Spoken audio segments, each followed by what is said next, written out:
पिताजी की वाणी सुनने के बाद कुछ भी कहना बहुत चिंत होता है। लगता है कि हम लोग बिल्कुल बच्चों की तरह बात कर रहे हैं।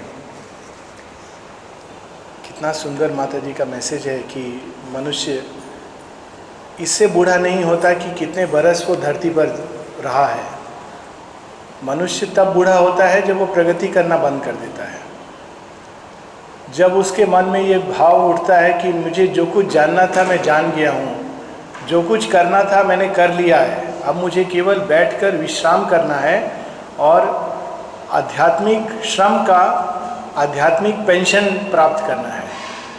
जिस दिन ये भाव उठता है उस दिन से वो बूढ़ा होना शुरू हो जाता है। और जब उसके मन में ये भाव रहता है कि इसके विपरीत, माँ बताती है इसके विपरीत, कि मैं जो कुछ भी जानता हूँ वो कुछ भी नहीं है कंपेयर टू जो कुछ मुझे जानना है और करना है, उस समय हम युवा होते हैं, चाहे कितने भी हमारी भौतिक रूप में आयु क्यों ना निकल गई हो। इसका सबसे जागृत उदाहरण माता जी के जीवन में देखने को मिलता है। शायद पृथ्वी पर ये पहला उदाहरण है कि 1968 माता जी शी वाज 90 years old। 90 वर्ष की उम्र में एक आश्रम स्थापित हो चुका है। श्री अरविंद सोसाइटी जगह जगह विश्व में काम हो रहा है। माता जी का अतिमानस उतर चुका है। माता जी क्या ड्रीम देख रही हैं फ्यूचर का। ऑरोविल 1968 की कल्पना नहीं कर सकते हैं कोई 90 वर्ष की आयु में, भौतिक शरीर की आयु में, और इतना सब कुछ प्राप्त करने के बाद व्यक्तिगत स्तर पर, सामूहिक स्तर पर, विश्वगत स्तर पर भगवान के कार्य की दृष्टि से जिस मिशन को करने आई हैं उसको पूरा करके फिर भी माता जी आगे की बात सोच रही हैं। ऑरोविल 1968 जब माता जी 91 वर्ष की हैं तब स्थापित होता है। It's amazing. ये युवा होने का लक्षण है।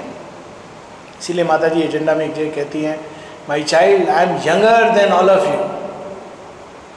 कुछ सच बात है।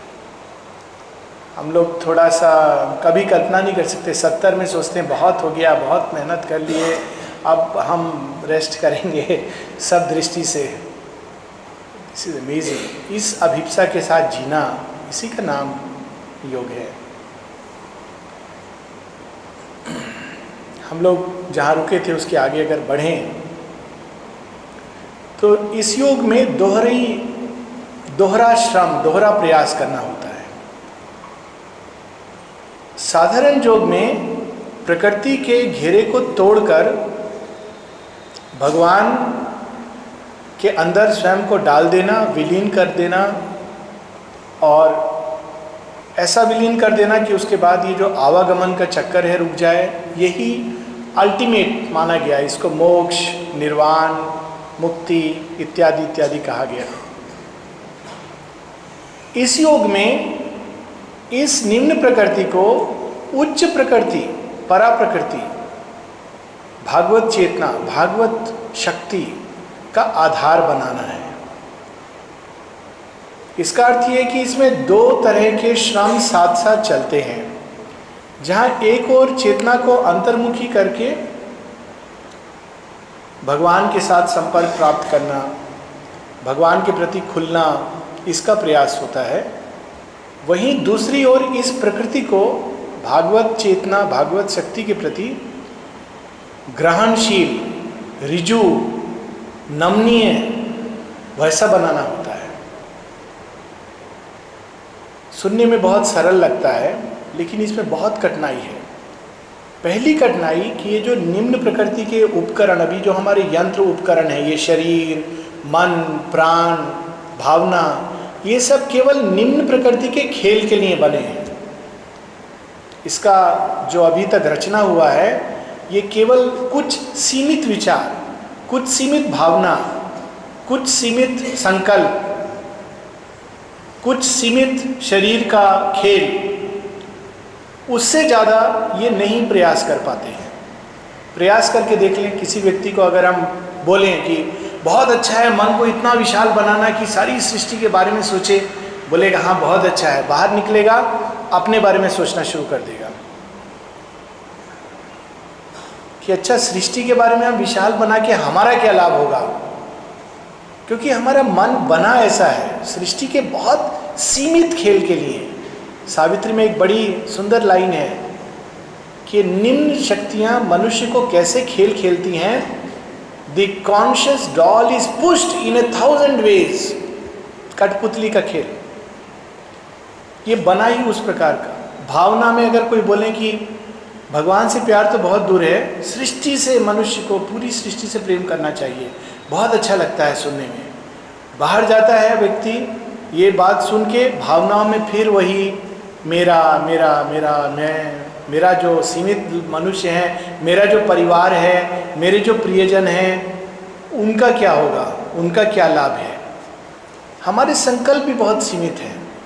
रोटी कपड़ा मकान, थोड़ी बहुत विद्या, थोड़ा बहुत देश विदेश की किसी अच्छी यूनिवर्सिटी में नौकरी, थोड़ा धन कमा लेना, एक कार खरीद लेना, बस उससे ज़्यादा हमारे संकल्प नहीं है। बहुत सीमित संकल्प। और इसी को मनुष्य समझता है कि बहुत बड़ा, कोई बाहर में पढ़ रहा है और वहाँ पर बहुत धन कमा लिया तो लोग बोलते हैं अरे हमारा बेटा वहाँ पर ये कर रहा है। कुछ भी नहीं है। हर व्यक्ति यही करता है, ये करके चला जाता है। और इसी से मनुष्य सोचता है कि बहुत बड़ा संकल्प। लेकिन एक ऐसा संकल्प कि ये पूरी सृष्टि भगवान की सृष्टि बन जाए, ये संकल्प स्वाभाविक रूप से भी नहीं उठता है, बताने से भी नहीं उठता है। बिकॉज हमारा जो यंत्र उपकरण है ये उस संकल्प को धारण नहीं कर पाते हैं। मात्र ऐसा सोच लेना और संकल्प करना ही बहुत बड़ी बात है। वो अग्नि जलती नहीं है अंदर में। यंत्र उपकरण केवल निम्न प्रकृति के लिए। उसी प्रकार से शरीर की क्षमताएं थोड़ा बहुत सुख दुख के लिए बनी है। बहुत दुख और बहुत सुख दोनों शरीर को तोड़ देते हैं, ना केवल दुख, बहुत सुख भी। हम लोग एक साधारण सा चीज़ जानते हैं कि आदमी अगर बहुत हंसे तो धीरे धीरे उसको पीड़ा होने लगती है। हंसते हंसते पीड़ा होने लगती है, आँख से आंसू आ जाता है, कहते हैं नहीं नहीं और नहीं, क्योंकि एक सीमा में बंधा हुआ है ये यंत्र। बहुत दुख होता है तो पैरालाइज हो जाता है। ऐसे लोग हैं जब इतना दुख आता है तो रोना बंद हो जाता है, एकदम काठ की तरह हो जाते हैं, जड़वत हो जाते हैं। हमारे यंत्र, ये करण उपकरण एक सीमा से परे जा नहीं सकते हैं। बुद्ध का दुख हम लोग कल्पना नहीं कर सकते हैं कि बुद्ध सारी सृष्टि का दुख अपने अंदर लेकर अभिप्सा कर रहे हैं। श्री अरविंद अपने लिए नहीं सोच रहे हैं, भविष्य में 10,000 वर्ष बाद क्या होना है उसको लेकर के उनकी पीड़ा को अपने अंदर पोस रहे हैं। और हम लोग छोटा सा दुख उससे टूटने लगते हैं। ये यंत्र उपकरण को जो अब तक प्रकृति ने रचना की है मात्र निम्न प्रकृति के खेल के लिए हैं, इसको उच्च प्रकृति के यंत्र करण उपकरण में बदलना, इसके लिए एक तप चाहिए, तपस्या। साधारण योग में भी तप होता है। तप का अर्थ है तपाना, ताप, अग्नि में चीज़ तपती है।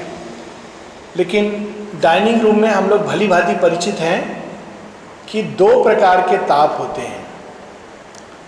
अगर सब्जी बनानी है या ब्रेड बनानी है तो राइट टेम्परेचर होना चाहिए, तो अच्छी बनती है, स्वादिष्ट बनती है। अगर ताप कम है तो नहीं पकेगी, और ताप अगर ज़्यादा है तो जल जाएगी। जली हुई चीज़ स्वादिष्ट नहीं रहती है, खाने की योग्य नहीं रहती है। ट्रेडिशनल योग में जो अब तक योग की क्रियाएं रही हैं उसमें प्रकृति को इतने अधिक ताप में तपा दिया जाता है कि वो टूट जाए, टूट के उसके अंदर जो दिव्य तत्व है निकल जाए। इसीलिए जो लोग पाते भी थे अक्सर कई बार उनका मन प्राण अस्थिर हो जाता था, असंतुलन को बैठता था, क्योंकि उसको पाना, उसको स्पर्श में आना, वाणी से उसको प्रकट नहीं कर पाते थे। प्रकट करते थे तो वो भाषा ऐसी थी कि मनुष्य समझ नहीं सकता है। सच में अगर हम लोग एक जो संत पुरुष हुए उनकी भाषा को अगर पढ़ें कि सब जगह मैं उसी रंग को देख रहा हूँ, इट इज़ नॉट ऑर्डिनरी। कौन सी चेतना है जिसमें प्रवेश करते थे वे? शरीर का घेरा टूट जाता था, मन का, प्राण का। ये कठोर तप, इस योग का तप भिन्न है। प्रकृति को तोड़ देना या प्रकृति को बलपूर्वक इतना मरोड़ देना कि वो अब किसी योग्य नहीं रहे, ये इस योग का तप नहीं है। इस प्रकार का हठ नहीं है इस योग में। इस योग में तो उसके विपरीत प्रकृति को धीरे धीरे धीमा आंच में, लेकिन धीमा भी इतना धीमा नहीं कि कच्चा रह जाए, एक लंबे समय तक उसको राइट टेम्परेचर में पकाना होता है। धीरे धीरे टेम्परेचर बढ़ाते हैं। और ये सब लोग जानते हैं कि जब किसी भी चीज़ को, पुराने समय में चूल्हा होता था, अभी माइक्रोवेव का टाइम है, एकदम क्विक डालते हैं, 2 मिनट में सामान बन के तैयार। और मालूम नहीं, बहुत से लोगों ने शायद नहीं देखा हो, बहुत से लोगों ने देखा होगा, मैंने टेस्ट किया है, जो चूल्हा में धीरे धीरे धीमा आंच पर कोई चीज़ को सेकते थे, उसका जो स्वाद होता था, उसका जो दाल बनता था, सब्जी बनता था, एकदम अलग स्वाद होता था। धीरे धीरे अंदर तक पकती है चीज़, बाहर केवल नहीं, बाहर से पक गई। जो क्विक चीज़ पकती है बाहर से पकती है, और इसको भी टेक्नोलॉजी यूज़ करती है, लेकिन जो चीज़ धीरे धीरे अंदर तक पकती है और उसका जो स्वाद होता है अलग होता है। यहाँ भागवत चेतना को अंदर तक, एक एक कोने को खोल करके उसमें प्रवेश करती है। इसलिए इस योग का जो तप है बहुत लंबा चलता है। ये 5 साल में भागवत प्राप्ति, 2 हफ्ते में एक आध्यात्मिक अनुभव, 3 साल में निर्वाण प्राप्ति, ये वैसा योग नहीं है। जो इतना अधीर है वो इस योग के लिए तैयार नहीं है।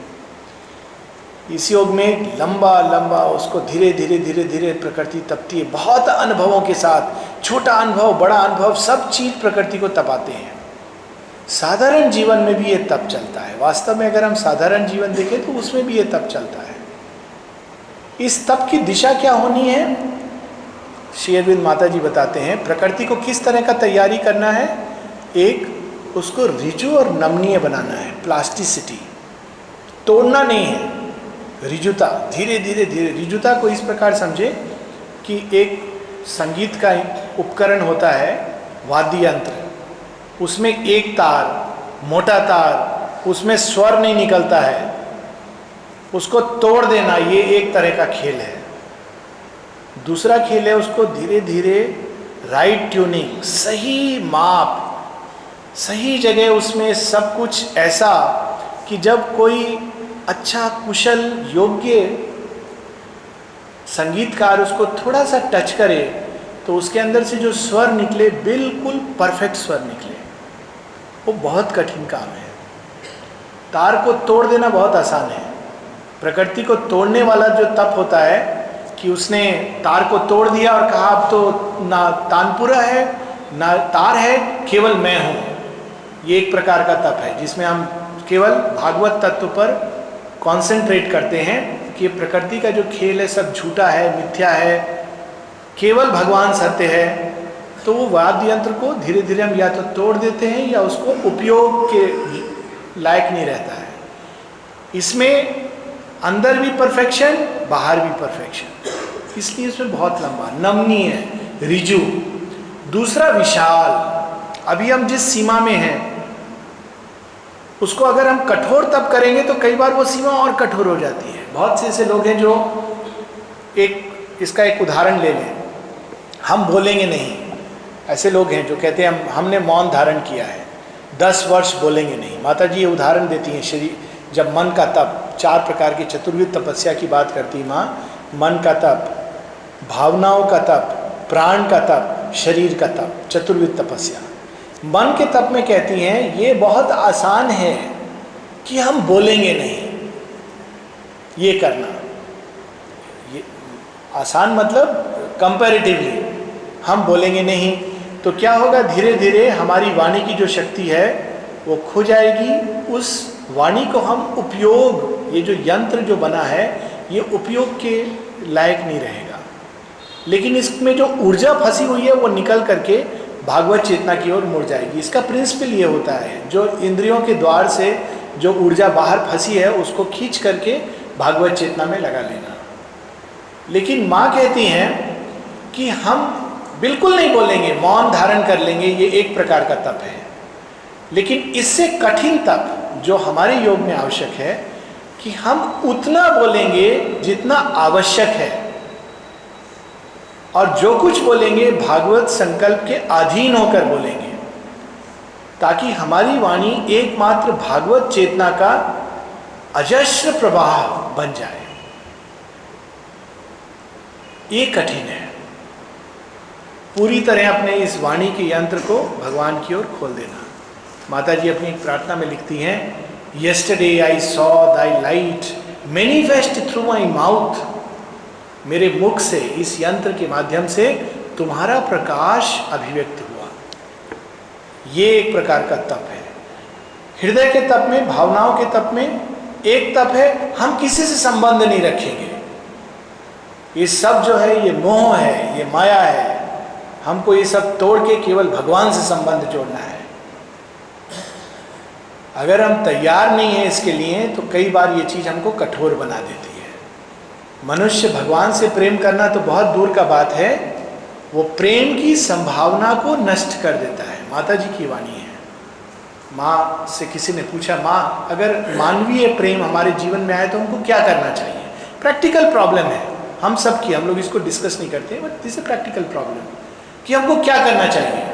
माँ कहती है, you must go through it. 66 या 67 के, how to go through it? माँ कहती you must look behind appearances. हम लोगों का मानवीय प्रेम क्या होता है? केवल बाहर देखता है। प्रेम किया किसी से आज, कल वो व्यक्ति क्रोधित हुआ, परसों प्रेम खत्म। अगर उसने हमारे अहंकार को पोषित किया तो प्रेम है। जब तक व्यक्ति बोलेगा तुम बहुत अच्छे हो, बहुत अच्छे हो, हम भी बोलते हैं तुम बहुत अच्छे हो। हम लोग का क्राइटेरिया यही होता है किसी को अच्छा बुरा बोलने का। अगर मेरे अहंकार को कोई व्यक्ति पोषित करता है तो बहुत अच्छा है, हम लोग थोड़ा सिंसियरली देखेंगे तो देख लेंगे। और अगर कोई मेरे अहंकार को अटैक करता है तो बहुत बुरा है। यहाँ तक कि लोग कहते हैं होस्टाइल फोर्स है। मेरे विचार के अनुसार अगर किसी का विचार नहीं मिलता है तो होस्टाइल है, और अगर मेरे विचार के अनुसार मिलता है तो बहुत दिव्य है, बहुत महान है। ये बहुत इगोसेंट्रिक दृष्टि है। लेकिन माँ कहती है विशालता का अर्थ, अगर कोई मेरे अनुसार नहीं सोचता, मेरे अनुसार नहीं जीवन को देखता, तो भी मैं उसको समझने का प्रयास करूं, ये विशालता है। कोई किसी को हम प्रेम करते हैं, वो हमसे प्रेम नहीं करता, घृणा करता है, फिर भी मेरे अंदर उसके प्रति दुर्भावना नहीं जागे, बल्कि सद्भावना बनी रहे। इसका अर्थ ये नहीं कि जबरदस्ती उससे पकड़ करके रखना, ये नहीं कह रही है माँ। माँ कह रही मेरे अंदर सद्भावना बनी रहे, उसके प्रति एक बार भी दुरेच्छा नहीं आए, एक क्षण के लिए भी दुर्भावना नहीं आए कि इस व्यक्ति ने मेरे साथ ऐसा किया है, मैं कभी उसका मुंह नहीं देखूंगा। That is not yoga, it is worse than ordinary life. साधारण जीवन में भी लोग इतना जानते हैं कि ऐसा नहीं करना चाहिए। लेकिन योग में हमको और एक कदम आगे बढ़ना है। अंदर में शुभेच्छा, अंदर में सद्भावना, बाहर में कोई आवश्यक नहीं कि सबके साथ संपर्क हो, लेकिन अंदर शुभेच्छा सद्भावना, इवन शत्रु के साथ। बाहर में एक दूसरा चीज चल रही है, लेकिन अंदर का एक सत्य, दैट इज धीरे धीरे तपना। जब इस प्रकार तप के हम तैयार होते हैं, तब हम देखते हैं कि वास्तव में हम किसी व्यक्ति से प्रेम नहीं करते हैं, हम प्रेम से प्रेम करते हैं। We are in love with love. इसीलिए हम उस प्रेम को खोजते हैं कि बाहर मिल जाएगा। लेकिन जब हम प्रेम अर्थात भागवत, जहाँ उसका ओरिजिन है, जब हम उसके सोर्स में जाते हैं, तब हम देखते हैं वास्तव में संसार में जहाँ से भी प्रेम आ रहा है एक ही सोर्स से आ रहा है। चाहे वो माता हो, पिता हो, बच्चा हो, मित्र हो, सगा संबंधी हो, पति पत्नी, देश विदेश, सृष्टि के कण कण से, पुष्प के अंदर, धरती के अंदर, सब जगह वही प्रेम फूट रहा है। जब धरती अपने अंदर से बीज को पूरा पोष करके एक दान के रूप में कुछ देती है तो वो प्रेम है, तब हम ये महसूस करते हैं। जब सूर्य बिना कुछ धन लिए हम लोगों को रोज ऊर्जा देता है, दैट इज लव। जब पुष्प अपने सुगंध को बिना हमसे पूछे कि तुम अधिकारी हो कि नहीं हो, अपने सुगंध को देता है, तो दैट इज लव। तब हम धीरे धीरे उस विशाल प्रेम को सृष्टि में अनुभव करते हैं, जो भागवत प्रेम के लिए एक बहुत विशालतम द्वार है। ये भी भागवत प्रेम का उच्चतम रूप नहीं है, but it is a beginning of realization of divine love. लेकिन जब हम सब भावनाओं को समाप्त कर देते हैं, कठोरता से उसको फिनिश कर देते हैं, तब हम भागवत प्रेम के लिए बात करना एक ओनली वर्ड्स, दे आर मात्र only words. We can not love even human beings. Human beings भी क्या, हम सृष्टि के किसी भी चीज़ से प्रेम करने के योग्य नहीं होते हैं। तो भागवत प्रेम हमको कैसे यंत्र बनाएगा? हमारा हृदय तो संकुचित हो गया, बहुत सीमित हो गया। पूरा जीवन एक प्रकार की ट्रेनिंग है, और योग में इसी चीज़ को हम सचेतन रूप से प्राप्त करते हैं। साधारण जीवन में भी यही होता है, बट बहुत मुश्किल से आदमी सीखता है। योग में इस चीज़ को quickly we have to learn the lesson and go forward. एक लेसन सीखा आगे बढ़े, एक लेसन सीखा आगे बढ़े, बहुत सारे से परीक्षा है। उसी प्रकार से प्राण के स्तर पर जो एक्सरसाइज हमको करनी है, एक एक्सरसाइज होती है कि हम प्राण की सब चेष्टाओं को समाप्त कर देंगे, कोई भी काम नहीं करेंगे। जो भी काम करेंगे वो तो सारा का सारा अज्ञान का काम है। लेकिन यहाँ पर प्राण को डिसिप्लिन करना, कॉन्सेंट्रेट करना, ग्रहणशील बनाना। थकान हो रही है, लेकिन प्राण को ग्रहणशील बनाना कि हम क्यों थकान हो रही है हमको। जब व्यक्ति अपने अहंकार के लिए कार्य करता है तो बहुत जल्दी थक जाता है। जब व्यक्ति किसी भी उच्चतर चीज के लिए, इसका एक साधारण एग्जाम्पल है जो घर में हम लोग देखते हैं, सब ने देखा होगा। कोई भी माँ घर में, जनरली इंडियन घरों में लेडीज़ कुकिंग करती थी। अच्छा चीज़ नहीं है और ये समाप्त हो रहा है, बहुत अच्छी बात है। माता जी ने एक जगह लिखा है सबकी सूचना के लिए, why should women cook for man, it is a slavery and I don't appreciate it. बहुत अच्छी बात है, लेकिन पुराने समय की बात है, अभी भी ऐसा होता है। कल लोग एक्सपेक्ट करते हैं कि वीमेन शुड कुक, लेकिन देखा जाता था कि जब वही औरत, जब घर में पति नहीं है, बच्चे नहीं हैं, तो वो अपने लिए खाना ज़्यादा नहीं बनाती है, मन नहीं लगता, खाना बनाने का मन नहीं करता है। बच्चा होता है तो सुबह से शाम तक खाना बनाएगी, अच्छा चीज़ बनाएगी, लेकिन थकेगी नहीं, लास्ट में जाके थकेगी, लेकिन अपने लिए बनाने का मन नहीं करता है। It is a very simple logic. जब भी कोई चीज़ हम केवल अपने लिए करते हैं तो बहुत जल्दी थक जाते हैं, ऊर्जा समाप्त हो जाती है। और जब हम कोई चीज़ किसी विशालतर, चाहे वो कोई ज़रूरी नहीं भगवान के लिए बेस्ट है, परंतु निस्वार्थ भाव से जब कोई चीज़ करते हैं बहुत एनर्जी आती है। कोई भी काम, इवन जो समाज सेवा का काम लोग निस्वार्थ भाव से करते हैं, बहुत ऊर्जा आती है। और ये प्राण का विशालता, हर स्तर पे विशालता, रिजुता। फिर माँ कहती है खुला रखना भागवत चेतना के प्रति। भागवत चेतना के प्रति खुला रखने का अर्थ है कोई भी काम हम कर रहे हैं, बाहर से देखने में मानवीय, साधारण, अति साधारण काम लग रहा है, लेकिन अंदर एक ही भाव है, भगवान के लिए कर रहे हैं। So it becomes an opening towards the divine. झाड़ू लगा रहे हैं, भगवान के लिए लगा रहे हैं। खाना पका रहे हैं, भगवान के लिए पका रहे हैं। पेशेंट देख रहे हैं, भगवान के लिए देख रहे हैं। कोई किसी के ऊपर कोई फेवर नहीं कर रहा है, हम किसी पर कोई एहसान नहीं कर रहे हैं। बहुत लोग ये सोचते हैं कि हम पेशेंट देखें, बहुत बड़ा काम किए, बहुत एहसान किए, देखो वो तो थैंक यू भी नहीं बोलता है, देखता नहीं है हम सुबह से शाम तक काम कर रहे हैं। Then that is not yoga, that is like any other ordinary consciousness. लेकिन जब हम ये देख के काम करते हैं कि हम मरीज को नहीं देख रहे हैं, ये हमारा कल्याण हो रहा है इसमें।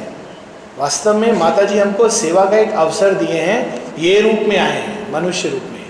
It is an opportunity to serve the divine inside. देन ये नहीं कि इमीडिएटली चेंज होता है, लेकिन धीरे धीरे धीरे धीरे हमारी चेतना खुलने लगती है, ग्रहणशील बनती है। फिर ऐसे व्यक्ति का इलाज, ऐसे व्यक्ति का सेवा बहुत जल्दी असर लाता है, simply because he is opening to the divine inside. बाहर दिखा के नहीं। बाहर दिखाना ये हुआ कि हर बार पेशेंट आएगा, कॉन्सेंट्रेट करेंगे, 5 मिनट जप करेंगे, फिर हम बाहर काम करेंगे। It is not a show.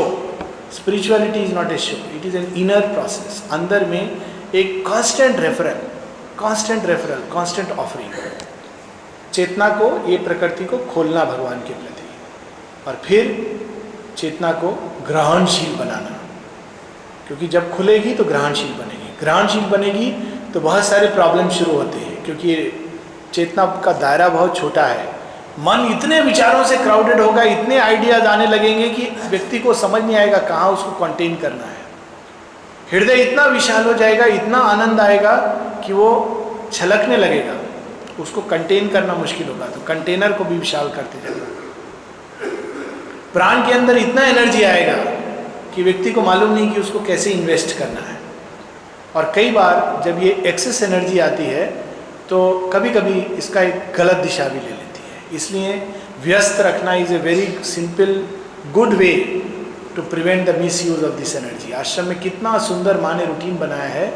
जब शुरू में आता था तो बहुत आश्चर्य होता था कि बाहर में लगता था कि बहुत टाइम है बिजी रहने के बावजूद, यहाँ बाहर से बिजी नहीं रहने के भी बावजूद लगता है कि अरे दिन कैसे चला गया, हफ्ता कैसे चला गया, महीना कैसे चला गया। इट इज़ अमेजिंग, बिल्कुल समय एक अलग गति से चलता है, और ये बहुत अच्छी चीज़ है। नहीं तो वो जो एक्सेस एनर्जी आती है वो एसिमिलेट नहीं हो पाती है। और इसीलिए सही मात्रा में सोना, इस योग का तप एक पुराने योग का तप है। कई बार लोग इस प्रकार की भ्रांति में चले आते हैं, मैं खाना नहीं खाऊंगा, सोऊंगा नहीं, ये तपस्या करूंगा भगवान को पाने के लिए। ये प्रकृति को तोड़ देगा और कुछ नहीं होगा। मैं उतना खाऊंगा जितनी शरीर को आवश्यकता है, लालच में नहीं खाऊंगा। ये कठिन है। व्रत करना आसान है। बहुत से लोग अगर जाएंगे 9 दिन का, 3 दिन का, कुछ लोग 15-15 दिन का व्रत करते हैं। थोड़े 2-3 दिन के बाद शरीर को एक अभ्यास हो जाता है, खींचने लगता है ऊर्जा प्राण तत्व से। लेकिन रोज में खाऊंगा, सही समय खाऊंगा, उतना ही लूंगा। माने एक जगह बड़ा सुंदर डाइनिंग रूम में लिखा है, eat for living, do not live for eating. कितना सिंपल सा वाक्य है। फिर take as much food as you can eat as much as you can digest. कितना सिंपल सा प्रैक्टिकल चीज़ है। उतना भोजन लो जितना खा सकते हो, उतना खाओ जितना पचा सकते हो। यही एक आश्रम है जहाँ पर एक और वेस्टेज मना है, लेकिन अगर आपका शरीर नहीं चाहता है और गलती से आपने ज़्यादा ले लिया है तो यू कैन रिमूव इट, क्योंकि शरीर को कष्ट देना ये भी योग नहीं है। नेक्स्ट टाइम पता चल जाएगा कि नहीं ये ज़्यादा है। That is far more difficult than व्रत करना। एकदम सोना नहीं, शरीर टूट जाएगा, मन टूट जाएगा। उससे कहीं कठिन है नियमित रूप से नियमित अमाउंट सोना शरीर का तप। उसी प्रकार से एक्सरसाइज भी अगर हम देखें तो यहाँ बड़े इंटरेस्टिंग ढंग से सिखाते हैं। साधारण जगह जब हम जाते हैं तो अगर आप 2 कंपैरिजन लें, एक स्कूल ऑफ योगा जहाँ हठ योग सिखाते हैं, वहाँ आपको एक बड़े कठिन आसन तोड़ मरोड़ के, यहाँ कहते हैं जितना हो सकता है आराम से उतना करो, धीरे धीरे उसको बढ़ाओ। The principle is the body has to become रिजू। शरीर को रिजुता आनी है और बढ़ाने के लिए भी खोल करके भगवान के प्रति। माँ का एक बड़ा सुंदर एक उदाहरण है, मैं भूल रहा हूँ किसके कंटेक्स्ट में था, लेकिन वेट लिफ्टिंग कोई कर रहे थे आश्रम में और थोड़ा उन्होंने कर लिया। माँ ने कहा अच्छा आप थोड़ा सा और बढ़ा दो, मैंने थोड़ा और वेट बढ़ाया। इसी प्रकार से वेट ट्रेनिंग करते हैं। तो उसने पूरा संकल्प, पूरा शरीर का, मन का पूरा संकल्प लगा के उसको उठाया रख दिया, उसका मैक्सिमम आ गया। माँ ने कहा अब स्लाइटली इंक्रीज्ड, कहा अब तुम ये भाव से उठाओ कि तुम नहीं उठा रहे हो, ये भार मैं उठा रही हूँ। तो पूरा कॉन्सेंट्रेट हो करके ना I am lifting this way, mother is lifting this. Slowly slowly slowly शरीर के स्तर पर, मन के स्तर पर, प्राण के स्तर पर। एक्सट्रीम का योग नहीं है कि कुछ लोग हम कुछ नहीं पढ़ेंगे, कुछ हमको मन से कुछ लेना देना नहीं है। That is destroying the possibility of the mind. दूसरा, फिट्स एंड स्टार्ट्स में धीरे धीरे करके हम अध्ययन का भी अवसर बढ़ाएंगे, मेडिटेशन का अवसर बढ़ाएंगे स्लोली, ताकि हम विशाल बने, रिजु बने, नमनीय बने, खुले, ग्रहणशील बने। This is the work on the nature. एक छोटा सा पैसेज पढ़ के क्लोज। माता जी बता रही हैं,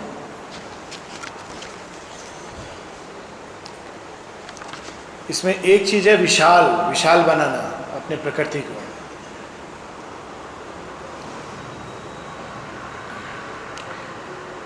माँ कहती हैं बहुत सारे तरीके हैं। The easiest way is to identify your self with something vast. सबसे सरल तरीका है किसी विशाल चीज के साथ स्वयं को तादात्म्य करना, कल्पना के द्वारा। For instance, when you feel that you are shut up in a completely narrow and limited thought, एक सीमित विचार घूमता जा रहा है, will, consciousness, when you feel as though you were in a shell, then if you begin thinking about something very vast, as for example the immensity of the waters of an ocean, and if really you can think of this ocean and how it stretches out far, far, far in all directions, how compared with you it is so far that you cannot see the other shore.